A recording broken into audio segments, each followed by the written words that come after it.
เงินมากมายไหลหลั่งดังน้ำผุดจับพิรุธไม่ได้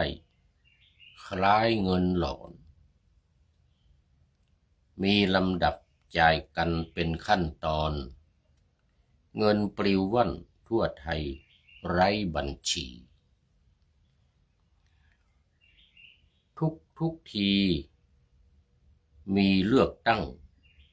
อย่างที่เห็นเงินหลบเร้นผ่านตาเจ้าหน้าที่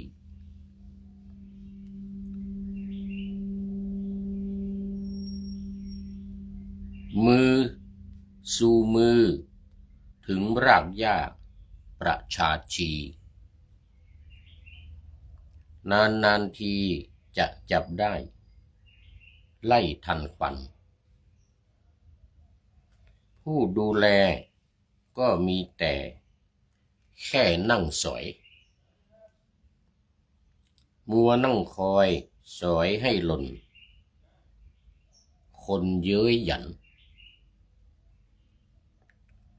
ไม่ทำงานเชิงรุกบุกให้ทันมัวรอวันสอยเก็บผลคนละการแข่งขันเริ่มรุนแรงแย่งซื้อตัวถึงค่าหัวให้ขยับปรับมูลค่า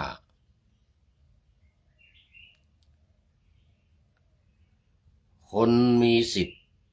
ขายเสียงเกี่ยงราคาถือกันว่าต่ำกว่าพันนั้นเลิกคุยขอถวายความนอบน้อมแด่พระรัตนตรัยมีพระพุทธเจ้าเป็นต้นขอถวายความเคารพพระมหาเถระพระเถรานุเถระเจ้าคณะพระสังฆาธิการทั่วโลกมีพระเดชพระคุณพระธรรมเสนาบดีเจ้าคณะภาค7วัดพระธาตุดอยสุเทพเป็นต้นและขออำนวยพรในท่านผู้ฟังท่านผู้ชมสาธุชนพุทธบริษัททั้งหลายวันนี้รายการนาวาวังทองของวัดพระธาตุดอยสุเทพออกอากาศทางสถานีวิทยุ2 แห่งคือสถานีวิทยุพระพุทธศาสนาแห่งชาติและจริยธรรมวัดพระธาตุดอยสุเทพมีพ่อครูวันลบนามวงพรหมเป็นผู้อำนวยการอาจารย์พระมหาประสิทธิ์ประสาธิโกเป็นหัวหน้าสถานีและอาตมภาพพระครูปริยัติยานุศาสตร์เป็นผู้บรรยายเป็นประจำทุกวันศุกร์เสาร์และอาทิตย์3 วัน5 เวลาคือเวลา7 นาฬิกาถึง8 นาฬิกาและ13 ถึง 14 นาฬิกาแต่13 ถึง 14 นาฬิกานี้แค่2 วันคือวันศุกร์กับวันเสาร์มันก็จึงเป็น5 เวลาใน3 วันเพราะตอนบ่ายมีอีก2 วันวันละ1 ชั่วโมง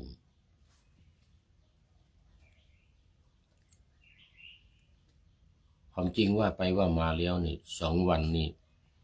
มีเวลามากกว่า3 วัน3 วันวันละ30 นาทีแค่1 ชั่วโมงครึ่งแต่นี่2 วัน2 ชั่วโมง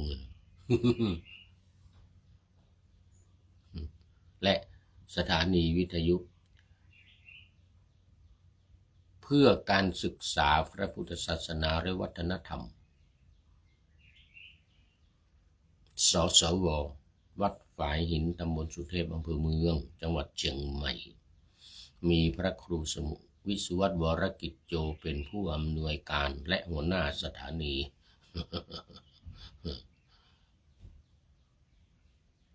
เพราะสมัยก่อนผู้พูดนี่เป็นผู้อำนวยการท่านพระครูเป็นหัวหน้าสถานี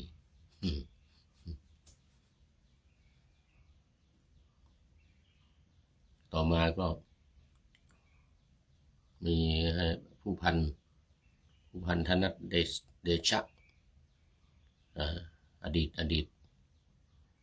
ตอนนี้ถึงแก่กรรมแล้วทางภาคเหนือนี่เขาเรียกว่าพี่ตายผู้พันพี่ตายผู้พันก็คือตายไปแล้วไงตายเป็นผีแล้วเขาเรียกผีตายผีที่ตายแล้วเป็นผู้อำนวยการ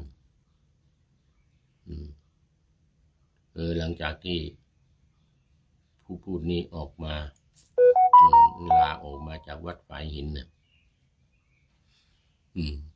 ตั้งแต่ปี2561ลาออก61ออกจากวัดฝายหินมา2562จนถึงเมื่อปีที่แล้ว2 ปีมาแล้วปี2567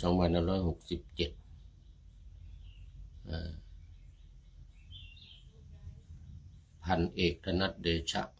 ก็ถึงแก่กรรม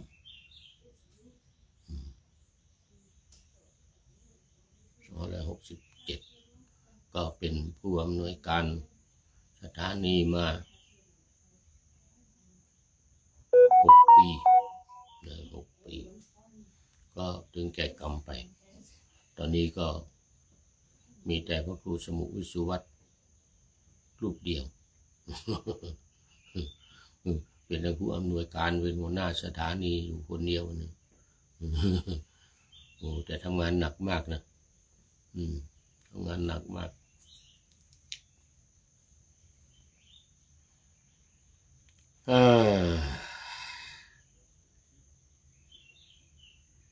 ขอประชาสัมพันธ์เกี่ยวกับกิจกรรมของวัดพระธาตุดอยสุเทพคือการอบรมพระปาติโมกข์คือนักสวดปาติโมกข์30 กว่ารูปที่อบรมอยู่ที่บนวัดพระธาตุดอยสุเทพตอนนี้มีท่านอาจารย์พระมหาสกลเรียนธรรม9 ประโยคเลขานุการเจ้าคณะภาค 7และอาจารย์พระมหาวันชัยลืมชื่อไปอีก2 รูปจากวัดพระธาตุศรีจอมทองเรียน9 ประโยคจากวัดโสพนารามเรียนธรรม9 ประโยคช่วยกันอบรมบาลีก่อนสอบพระปาติโมกข์อบรมพระปาติโมกข์ตอนนี้ท่านอาจารย์พระมหาสกลเรียนธรรม9 ประโยคนี้สวดปาติโมกข์เก่งมากอบรมให้การอบรมอยู่ตอนนี้พร้อมกับทีมงานอย่างว่านะทีมงานพระมหาปรริยนธรรมอีก9 ประโยคอีก3 รูปมีอาจารย์มหาวันชัยเป็นต้นก็อยากจะให้ญาติโยมเนี่ยได้มาเห็นแล้วก็ได้มาถวายด้วยมือว่างั้นอาจารย์ว่ามหาสกลว่าแต่ถ้ามาไม่ได้ก็ไม่เป็นไรไม่มีเวลาโทรเข้ามาโดยตรงเลยที่อาจารย์พระมหาสกลโรจนกิตติฉายานี่ฉายายากหน่อยนะจำได้ยาก0918599053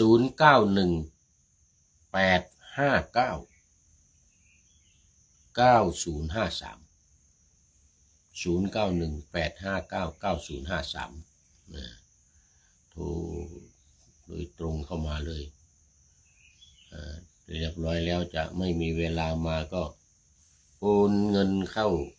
ธนาคารกสิกรไทย เป็นหมายเลขของวัดพระธาตุดอยสุเทพ211-286-298เนี่ยผู้พูดจะจำได้แล้วตอนนี้211-286-298แต่เบอร์โทรนี่โอ้จำยากมันมีเยอะ0918599053นี่เบอร์โทรของท่านอาจารย์พระมหาวิษณุตายไปแล้ววิษณุนะอาจารย์พระมหาสกลติโรจนกิตติหรือยังไงเนี่ยนะฉายานี่นะนี่ต้องไปถามอีกทีหนึ่งถามมาแล้วมันไม่จำกิตติอันนี้เนี่ยแล้วก็ทีมงานอาจารย์พระมหามาจากวัดธาตุศรีจอมทองมาจากวัดโสมนารามประเรียนธรรมเข้าประโยคทั้ง2 รูปก็ยังจำชื่อไม่ได้เอาไปถามก็จำได้แต่พอมาแล้วก็ลืม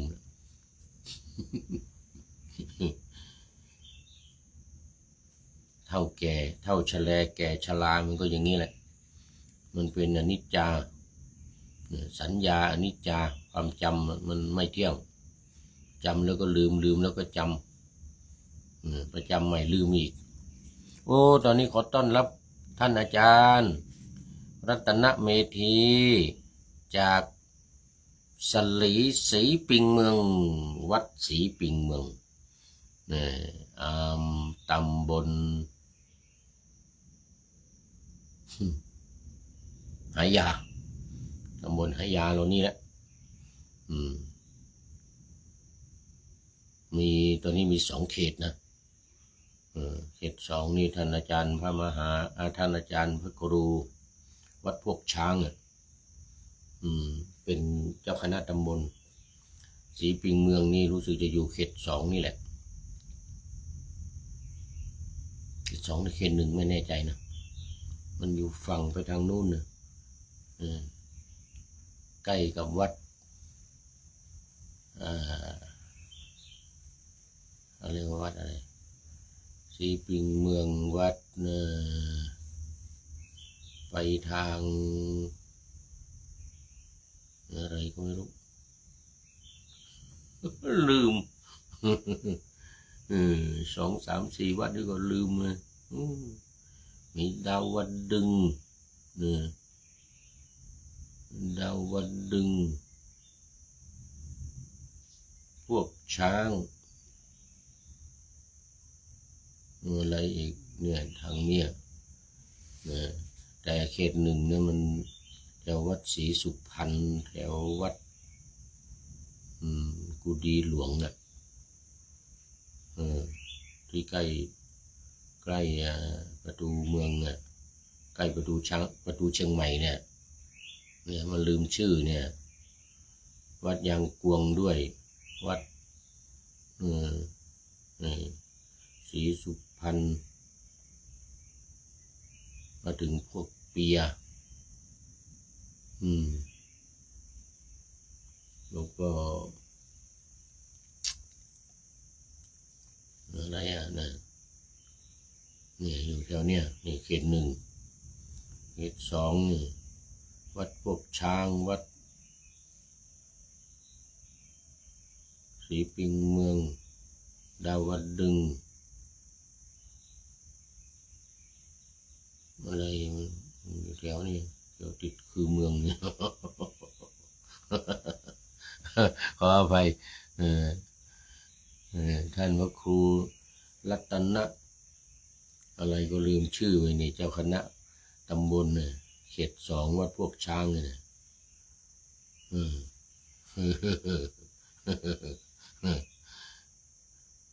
ลืมชื่อไปแล้วตุปิโจเขานี่นะลืมชื่อพระครูนั่นนะวิมลรัตนวัฒน์จำได้แล้วท่านพระครูวิมลรัตนวัฒน์ปีที่แล้วอยู่ด้วยกันนู่น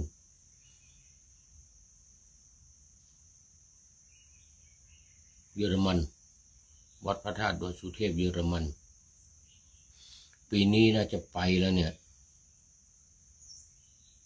มีนาเมษานี่นะ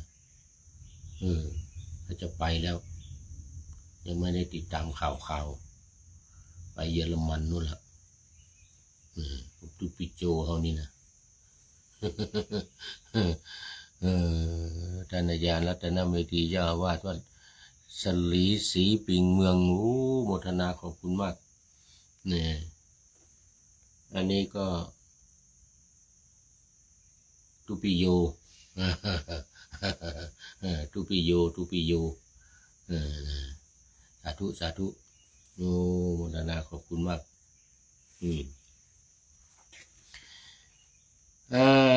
และตอนนี้เนี่ยก็เข้ามาสู่เนื้อหาสาระของธรรมะกันเลยเดี๋ยวจะหาว่าโอเอวิหารลายเสียเวลา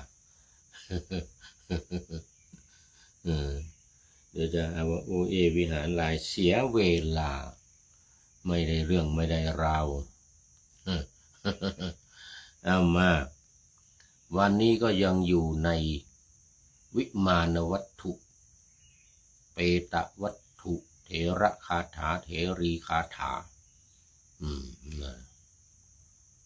นี่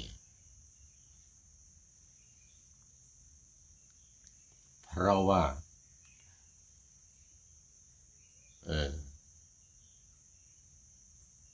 นาวา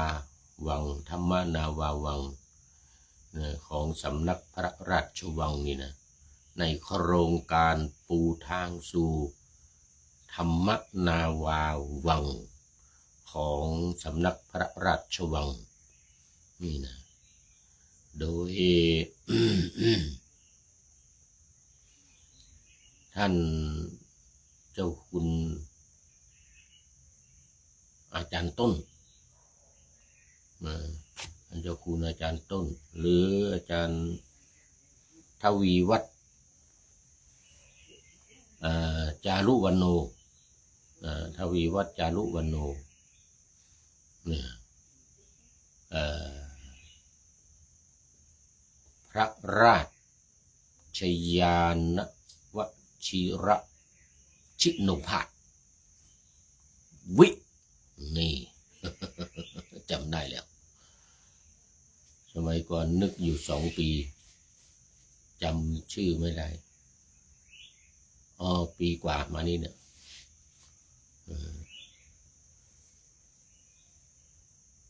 2 ปีมาแล้วกว่าจะนึกชื่อได้กว่าจะจำได้โอ้โหใช้เวลานานกว่าจะนึกชื่อขึ้นมาได้นี่นะพระราชยานวชิระชิโนภาสวิปัสสนานี่จำได้แล้วเป็นต้นตำรับการปฏิบัติแนวใหม่ที่นี่นะใหม่ปัจจุบันนี่นะแต่มันเก่าในอดีต มันเก่าสมัยพระพุทธเจ้านะพุทธเจ้านี่แหละเป็นคนแนะนำคือการปฏิบัติแบบท่องจำนี่สำนักศึกษาธรรมโดยธรรมนาวาจังหวัดเชียงรายซึ่งมีท่านอาจารย์เจ้าคุณพระราชยานวชิระชิโนภาสวิปัสสนาเนี่ยนะเป็นเจ้าสำนักและทำการวิจัยมา20 ปีทำวิจัยฝึกปฏิบัติผิดถูกนี่นะจากสำนักต่างๆนี่นะทั้งสำนักพุทโธภาวนาพุทโธ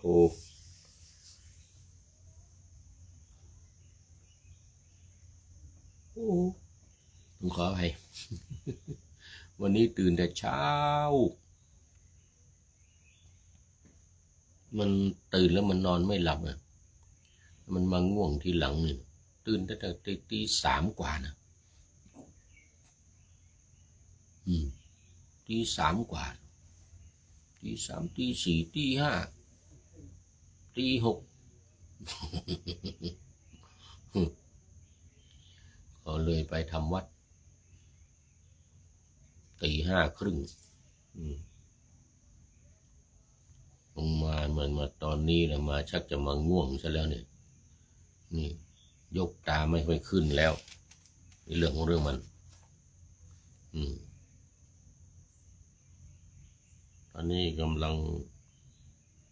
9 โมงเอง9 โมง 47 นาทีโอ้ยังเช้าอยู่ยังไม่สายรายการของเรานี่มัน1 ชั่วโมงนะ1 ชั่วโมงหลักการ4วิธีการ6ที่ผ่านมาเมื่อวานก็เป็นหลักการ3อุดมการณ์4วิธีการ6นะเขามีอุดมการณ์แล้วก็มีวิธีการนั่นของพระพุทธเจ้าหลักการ3วิธีการหลักการ3อุดมการณ์4วิธีการ6การไม่ทำบาปการทำบุญทำกุศลเนี่ยนะแล้วก็การทำจิตให้สะอาดให้ขาวรอบจิตให้บริสุทธิ์อันนั้นเป็นหลักการของพระพุทธเจ้าแล้วก็หลักอุดมการณ์อีก4ตั้งแต่อนูปคาโตอนูปวาโทเดี๋ยวไม่ใช่อันนี้เป็นวิธีการ6อย่างอุดมการณ์4ก็นิพพานังปรมังวัฏันติพุทธาอะไรพวกนี้นะ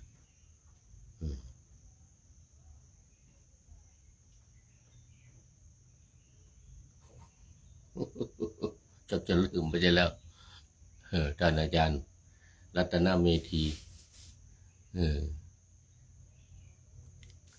เขาเทศกันสนั่นหวั่นไหวเมื่อวานเนี่ยตัวเองมาว่าบ้างก็เลยเอาแต่ข้อเดียวข้อสุดท้ายไม่ใช่ไม่จำนะมันว่ากันมากแต่ละวัดแต่ละวาก็เนี่ยหลักการ3อุดมการณ์4วิธีการ6นี่แหละก็เลยเอาวิธีการ6ข้อสุดท้ายอธิจิตเตจะอาโยโคก็ขยายไปจากสจิตตปริโยทปนังนี่แหละการทำจิตให้สะอาดบริสุทธิ์นี่นะก็ต้องไปอบรมจิตสิเพื่อจะให้มันสะอาดวิธีการก็คืออธิจิตเตจะอาโยโคการอบรมจิตการอบรมจิตประกอบจิตให้ยิ่งอธิจิตเตจะอาโยโคเนี่ยเอามาว่าถึงหลักการและวิธีการของนาวาวังธรรมนาวาวังของท่านอาจารย์ต้นวิจัยมา20 ปีเนี่ยนะมาลงตัวเป็นที่ชอบใจเมื่อปี 2567 ก็นำออกเผยแพร่เลยทีนี้คือการท่องจำพุทธเจ้าแนะนำไว้สมัยโบราณสมัยพุทธเจ้าทุกๆพระองค์เลยมั้งแต่พระพุทธเจ้าของเรานี่ก็ตรัสไว้ว่า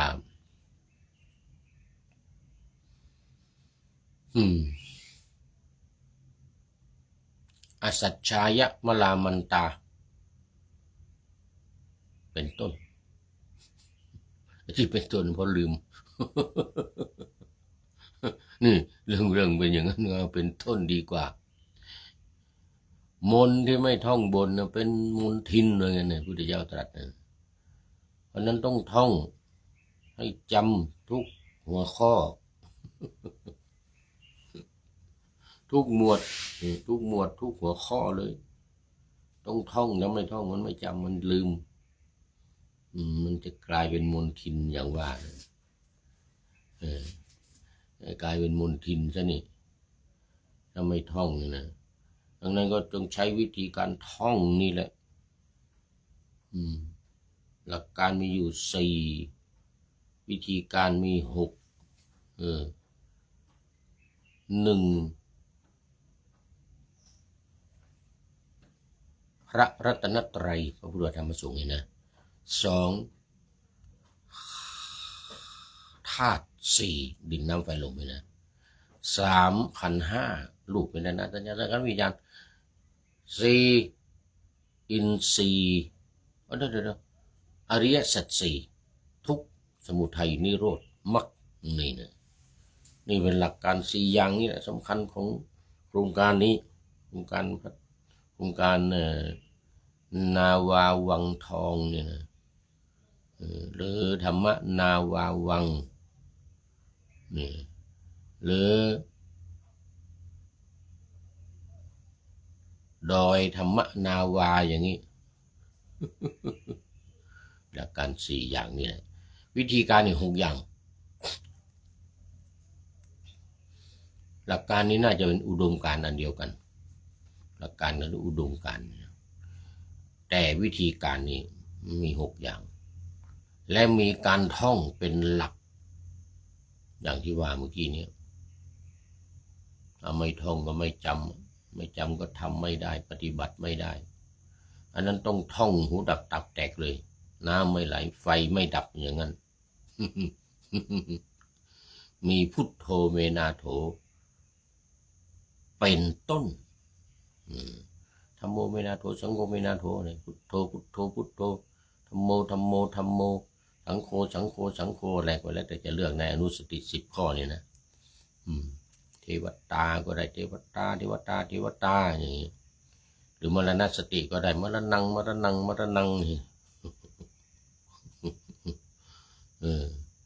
นี่เป็นหลักการสำคัญในทางพุทธศาสนาพุทธองค์ตรัสในวันนี้เท่านั้นว่างั้นนะมีคนพูดในวันนี้เท่านั้นวันอื่นไม่แสดง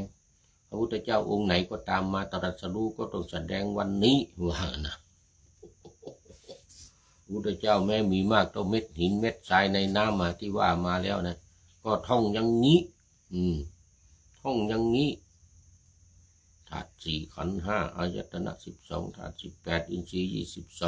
22อริยสัจ4แล้วก็ปฏิจจสมุปบาท12นี่นะแต่ว่าเขาให้ท่องเป็นต้นนะไม่ได้ท่องทั้งหมดนะท่องให้จำ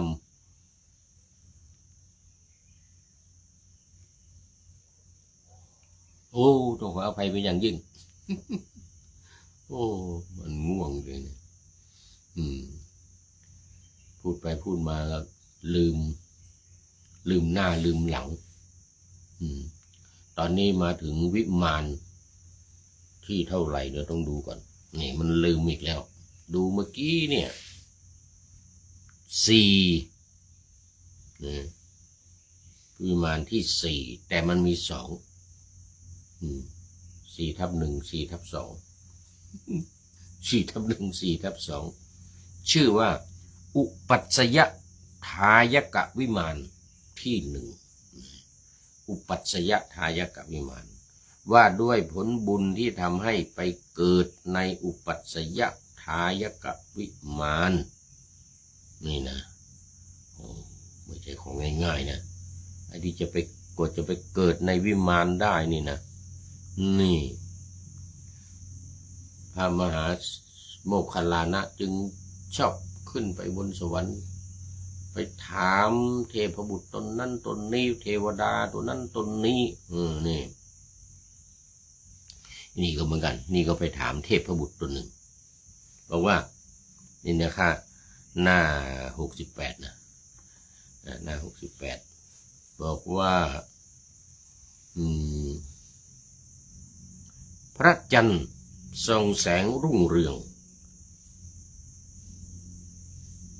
ลอยอยู่ในนภาอากาศอันปราศจากเมฆหมอก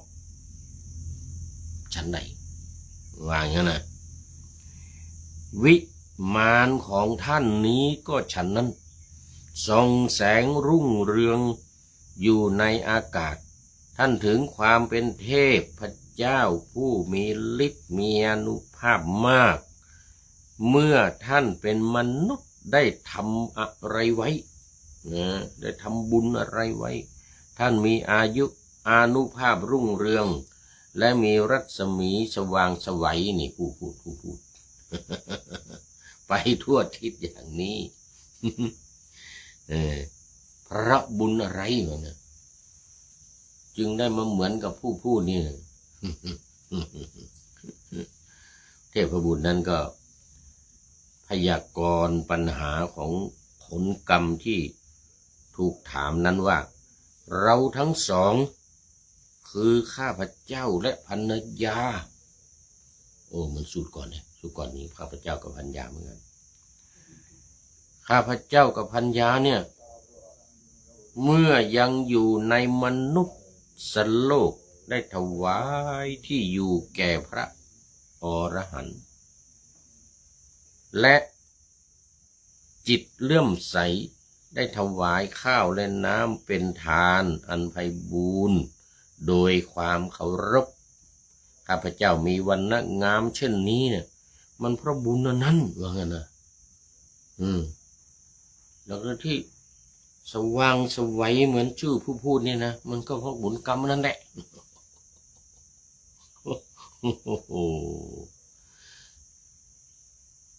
ไม่ใช่ว่าใครจะมาเหมือนได้ง่ายๆนะชื่อนะเหมือนชื่อนะ เหมือนชื่อไปทั่วทิศทุกทิศทุกทางนี่นะว่างั้นนะสารทิศทั้ง8ต้องขอไปต้องคันจมูกมันเป็นปกติถ้าไม่พูดไม่คันดูปิโยถ้าไม่พูดนี่ไม่คันจมูกผีบ้านี่นะมันเป็นเวรกรรมเขาเรียกว่าเป็นโรคกรรมเก่าเอาหญ้าหางแมวนี่นะสมัยก่อนนะหนวดแมวหรือหางแมวนี่ไปแย่จมูกเพื่อนเวลาเขาหลับมันเป็นอย่างนั้นเรื่องมันเนี่ยตั้งแต่เด็กๆมาแล้วเป็นเนนก็ยังทำอยู่ เป็นเนนนี่นะเนนองค์ไหนนอนหลับนะเอาหญ้าหนวดแมวนี่เชื่อจมูกมันคันนะตื่นขึ้นมามองซ้ายมองขวาแล้วต้องไปแอบอยู่ไกลๆนะไม่งั้นโดนตีนนะ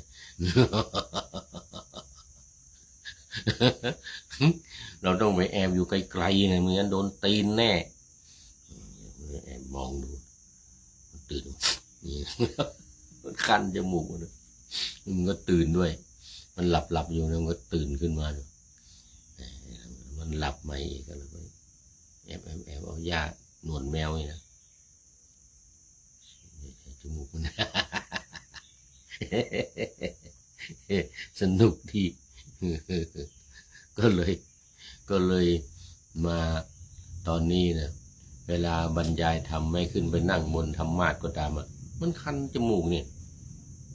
บางทีก็สุขบางทีก็ไม่เรียบร้อยต้องมือถูจมูกนี่ เอากระดาษเช็ดก็ไม่หายเอากระดาษมาถูนะไม่หายมันต้องเอามือถูอย่างนี้ เทพบุตรนั้นพยากรณ์ว่าข้าพเจ้ากับภรรยานี่นะอยู่ในเมืองมนุษย์นี่นะก็ได้ถวายที่อยู่แก่พระอรหันต์ก็คือที่อยู่ของตัวเองนี่นะ เป็นบ้านเก่าเอาถวายพระให้พระอยู่ทั้งที่ดินทั้งบ้านอะไรหมดถวายพระให้เป็นที่อยู่ของพระหรือไม่ก็สร้างใหม่สร้างขึ้นมาเป็นวัดเขาเรียกวิหารอะไรก็ว่าไปแล้วก็ถวายพระอรหันต์นี่ผลกรรมอันนี้มันจึงได้มาอยู่ใน ปราสาทโอ้ในบนอากาศนะแล้วปราสาทนี่ลอยไปไหนนะเมฆหมอกหนีหมดในเรื่องมันนะโอ้ลอยเด่นอยู่บนนภาไม่มีเมฆหมอกมาบังได้เลยโอ้สุดยอดนะเมฆหมอกจะมาบังไม่ได้เด็ดขาดถ้าปราสาทนี้อยู่ที่ไหนเนี่ยนะจะลอยไปทางไหนเมฆหมอกหนีหมด เมฆหมอกกลัวนี่เรื่องมันเนี่ยแล้วก็จะมีร่างกายเนี่ยสว่างสบายถวายข้าวถวายน้ำเห็นไหมโอ้โหเหมือนเรื่องก่อนเรื่องก่อนวิมานก่อนนั่นนะเป็นเหมือนกับอู่ข้าวอู่น้ำของพระภิกษุและสามเณรสุนีสามเณรีอยู่นะทั้งคนก็ไปเอาบิณฑบาตเอาข้าวที่บ้านของข้าพเจ้าเนี่ยนะโอ้มันเป็นหาที่ไหนไม่เจอหาที่ไหนไม่ได้อะไรเงี้ยนะโอ้โหสุดยอดเลยอ่ะ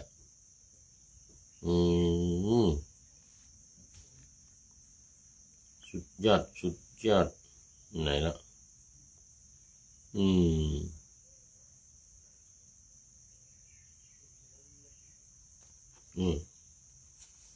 ไหนซะแล้วดูเวลาเนี่ยเดี๋ยวมันจะเกินเวลานะนี่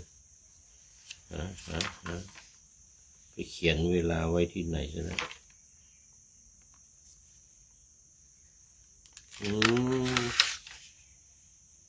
หายไปเสร็จแล้ว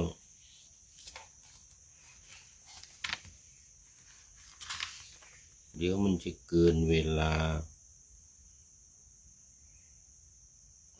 ยังมีอยู่ยังมีอยู่ในเนี่ยนะมีวันณะผิวงามใช่ไหมนะถวายข้าวถวายน้ำแด่พระอรหันต์นะถวายกับพระอรหันต์ไม่ใช่ถวายพระกิ๊กก๊อกกระจิกกระจอกนะต้องถวายพระอรหันต์นะนี่ก็จบในเนื้อเรื่องนะระเบียบเล่มที่26บรรทัดที่2391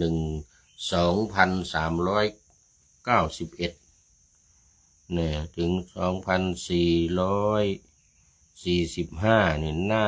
98หน้า98มันหน้า98ข่าวนี้หน้า98เราต้องมาดูอรรถกถานี่ต้องดูอรรถกถาสักหน่อยดูอรรถกถาก่อนไหนละ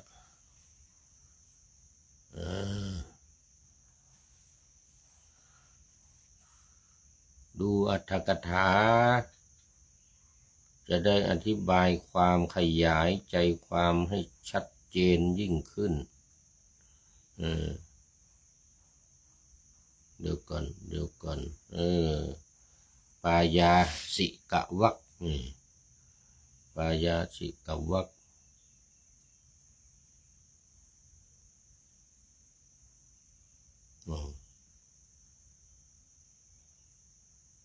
ปายาสิกวรรค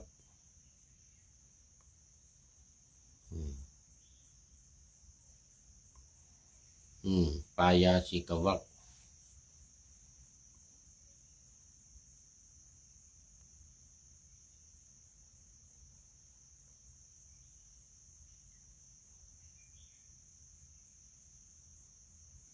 นี่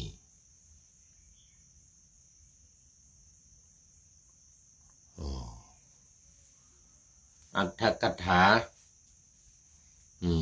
อุปัชฌยะนะอุปัชฌยะวิมานทำไมมันขยายไม่ได้นะมันจะเรื่องเลยนี่อุปัชฌยะวิมานนี่นะ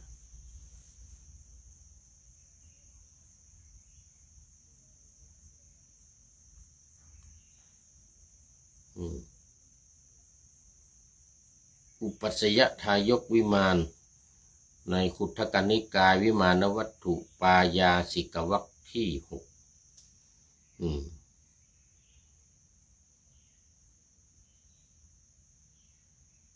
วิมานเอานี่จะมาเป็นทุติยะใช่แล้วมันมีวิมานที่1วิมานที่2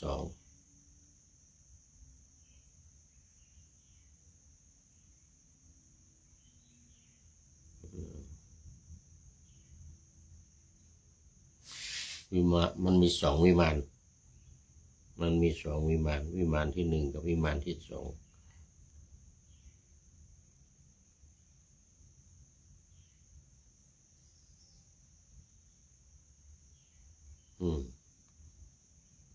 ในวิมานที่1นี้ดูวิมานที่1ก่อนมีคาถาว่าจันโทยถาวิคตะหเกนะเพเป็นต้นพระพุทธเจ้าประทับอยู่ณเวลุวันวิหารกรุงราชคฤห์นี่เรื่องของเรื่องมันสมัยนั้นภิกษุรูปหนึ่งจำพรรษาณวัดใกล้หมู่บ้านออกพรรษาปวารณาแล้วก็เดินทางไปกรุงราชคฤห์เพื่อถวายบังคมพระผู้มีพระภาคระหว่างทางก็เข้าไปยังหมู่บ้านตำบลหนึ่งเวลาเย็นเวลามาหาที่อยู่พบอุบาสกผู้หนึ่งจึงถามว่าท่านอุบาสกหมู่บ้านนี้เนี่ยมีพอบรรพชิตมีที่พอบรรพชิตอยู่ได้บ้างไหมในหมู่บ้านนี้นะมีพระสักรูปหนึ่งนี่จะอยู่ได้บ้างไหมนี่เรื่องของเรื่องมัน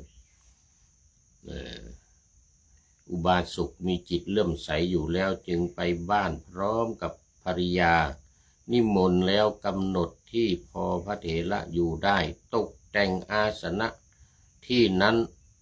วางน้ำล้างเท้าตั้งรองเท้านิมนต์ให้เข้าไปที่บ้านของตัวเองให้เป็นที่อยู่เมื่อพระเถระกำลังล้างเท้าก็จุดประทีปปูเครื่องลาดบนเตียงถวายและนิมนต์ฉันวันพรุ่งนี้ขึ้นก็ให้พระเถระฉันและถวายก้อนน้ำอ้อยงกถวายก้อนน้ำอ้อยงกก็คือน้ำอ้อยที่ทำเป็นก้อนเนี่ยเรียกน้ำอ้อยงกมันหวานมันทำเป็นก้อนนี่นะ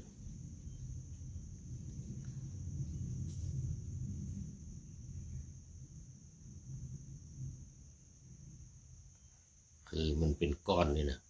เสร็จแล้วก็เอาใส่น้ำละลายให้มันปนกับน้ำนี่นะแล้วก็ดื่มอันนี้เขาเรียกน้ำอ้อยงกหรือจะมาเคี้ยวก็ได้มาเคี้ยวกินแต่ว่ามันเป็นตอนเย็นมันเคี้ยวไม่ได้ก็เอาน้ำอ้อยเนี่ยมาละลายน้ำแล้วก็ถวายท่านดื่มมันเป็นของเคี้ยวมันเคี้ยวแล้วมันผิดวินัย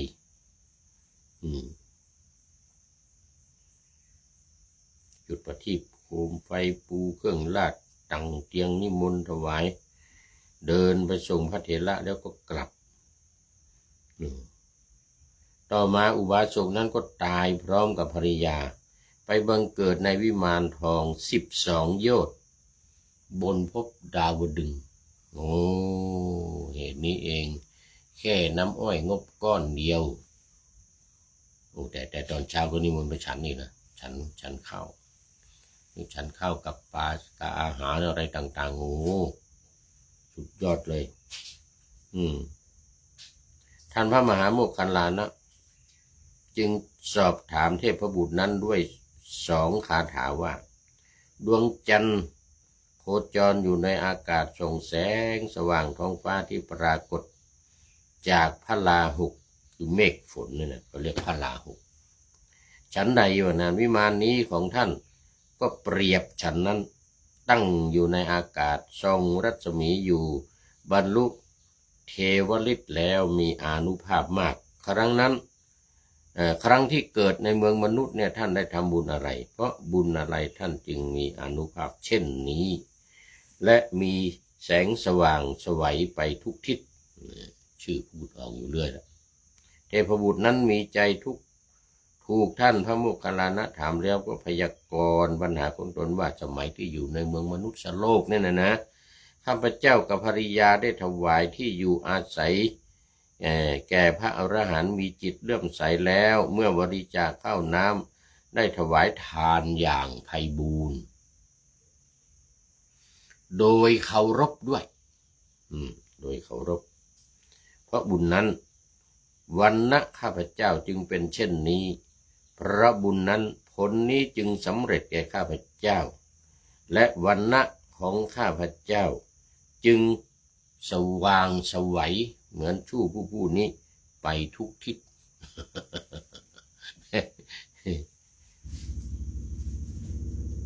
ชื่อไปปรากฏอยู่เรื่อย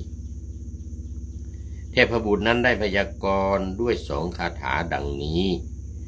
คำที่จะพึงกล่าวในคาถานั้นก็เหมือนกันกับคำที่กล่าวมาแล้วในหนหลังก็คือการให้ทานทีนี้อรรถกถาที่1อรรถกถาที่1นี้ก็จบก่อนเราก็มาดูคือมันเหมือนกันนั่นแหละอรรถกถาที่2นี่นะทุติยอรรถกถาเรื่องก็เหมือนกันเรื่องก็เหมือนเดียวกันได้ถวายได้ถวายน้ำอ้อยงกน้ำอ้อยก้อนแต่คาถาต่างกันนิดนึงว่าสุริโยยถาวิคตะพลาหเกนเพทุติยอุปัชยะทายกาวิมานนั้นเกิดขึ้นอย่างไร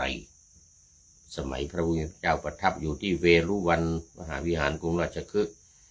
ภิกษุเป็นอันมากเมื่อกี้ภิกษุรูปเดียวนะจำพรรษาใกล้หมู่บ้านพากันเดินทางหมายกรุงราชคฤห์เพื่อเฝ้าพระผู้มีพระภาคเจ้าเวลาเย็นก็มาถึงหมู่บ้านตำบลหนึ่งแต่คำที่เหมือนก็เหมือนเดียวกันหมดเลยก็คือว่ามาถึงหมู่บ้านนั้นตำบลนั้นก็เจออุบาสกพร้อมกับภริยาคนเนี้ยแล้วก็ถามว่ามีที่พักที่อยู่ไหมภริยา2 สามีภรรยานี่ก็วิ่งหัวซ้ำดำดิกโน่นเข้าไปในหมู่บ้านในบ้านของตัวเองนั่นแหละนะก็จัดที่จัดทางอย่างที่ว่าพระภิกษุมาหลายรูปนี่จัดที่จัดทางน้ำฉันอะไรต่างๆเตรียมไว้พอพระเถระมาก็ล้างเท้าให้แล้วก็พาไปส่งข้างในเอาน้ำอ้อยงกเนี่ยละลายน้ำเป็นแก้วถวายพระอาจจะไม่มีแก้วสมัยนั้นนะละลายน้ำเรียบร้อยแล้วเอาบาตรมาบาตรของใครบาตรมันบาตรของพระเนี่ยนะมาใส่น้ำอ้อยงกเนี่ยกินกันพรุ่งนี้เช้านิมนต์นะพรุ่งนี้เช้านิมนต์ฉันเพลฉันเช้ากับเพลรวดกันเนี่ยนะเอาฉันคนเดียวนิมนต์ฉันวันพรุ่งนี้เช้านะเช้าของอินเดียนี่มัน8 โมง 9 โมงนู่นนะไม่ใช่ว่าตี 5 ตี 6ไม่ใช่นะโน่นน่ะ9 โมง 10 โมงนู่นน่ะก็จะได้กินข้าวนี่นะตื่นสาย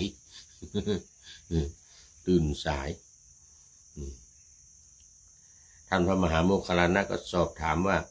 ดวงอาทิตย์โคจรไปในอากาศส่งแสงสว่างในท้องฟ้าปราศจากวราหกฉันใดมันปราศจากเมฆฝนนะวิมานของท่านก็ฉันนั้นเหมือนกันเปรียบเหมือนกับนี่วิมานเปรียบเหมือนดวงอาทิตย์มีวรรณะสว่างไสวไปทุกทิศวิมานนี้พึงทำให้พิสดารเหมือนวิมานก่อนในหนหลังแม้ในคาถานั้นก็กล่าวไว้แล้วเกี่ยวกับวิมานนะยาว12 โยชน์อะไรทำนองนี้นะกว้างขวางยาว12 โยชน์จบทุติยอุปัชฌยทายกะ วิมานที่สองนี้ก็จบพอดีเวลาก็หมดพอดีเอาละตอนนี้นะท่านอาจารย์รัตนเมธีวัดสลีศรีปิงเมืองก็เป็นท่านแรกแล้วก็เป็นท่านสุดท้ายมีคนเดียววันนี้ มีคนเดียวก็ดีเหมือนกันได้ชื่อบ่อยๆ มาดูขอบคุณมากดูอะไรเขาเรียกว่าข้อคิดท้ายรายการวันนี้นะก่อนจะหมดเวลามีข้อคิดท้ายรายการไว้ว่านี่จะจากผู้ใดหนอแลนี่ไพโรจน์ปิยวงศาวานิชปิยวงวานิชขออภัยมันจะไม่มีวงศาไพโรจน์ปิยวงวานิชนะก็เห็นการเลือกตั้งที่ผ่านมาเนี่ยนะ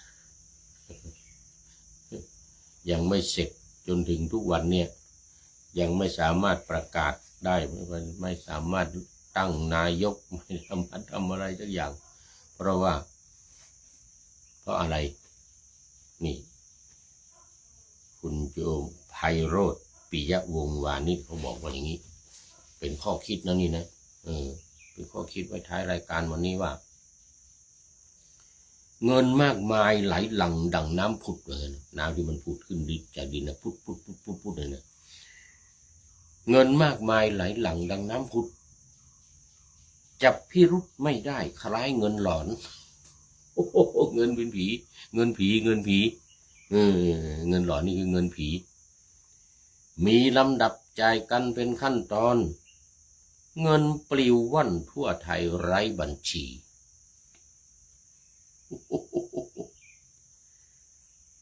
ทุกทีมีเลือกตั้งอย่างที่เห็นเงินหลบเล้นผ่านตาเจ้าหน้าที่ผ่านตาเจ้าหน้าที่ไม่ได้ยังไงมีอยู่มือสู่มือถึงรากหญ้าประชาชีไปถึงผู้รับจนได้นานทีจะจับได้ไล่ทันควันว่างั้นนะผู้ดูแลก็ดีแต่แค่นั่งสอยก็นั่งอยู่คอยนะจะไปสอยใครได้ว่างั้นนะมัวนั่งคอยสอยให้หล่นคนเย้ยหยันไม่ทำงานเชิงรุกบุกให้ทันแต่กกต.เขาก็รับสารภาพแล้วนะเห็นลงข่าวมัวรอวันสอยเก็บผลคนระอานี่เป็นฝากข้อคิดไว้ว่าอย่าให้มีอีกในครั้งต่อไปไม่ควรให้มีเนี่ยอะไรทำนองเนี่ยนะฝากขอบคุณผู้ใช้นามปากกาว่าไพโรจน์วงวานิชปิยวงวานิชไพโรจน์ปิยวงวานิชไว้ณที่นี้เป็นอย่างยิ่งสำหรับตอนนี้ก็คงจะต้องนำรายการนาวาวังทองไปก่อน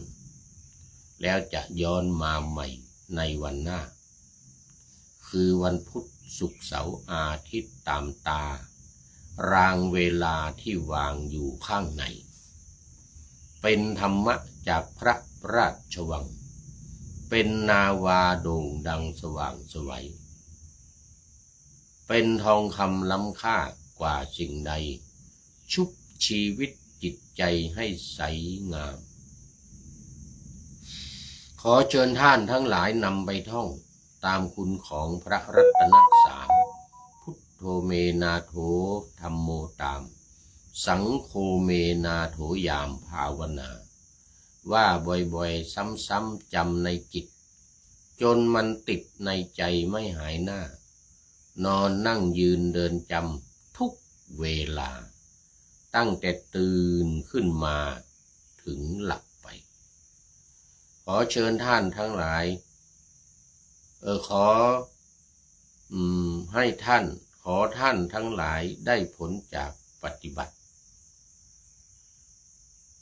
ได้กำจัดความทุกข์พบสุขใสพลันปลอดโปร่งโล่งสบายทั้งกายใจอยู่ที่ใดใจสงบพบนิพพานขอเจริญพร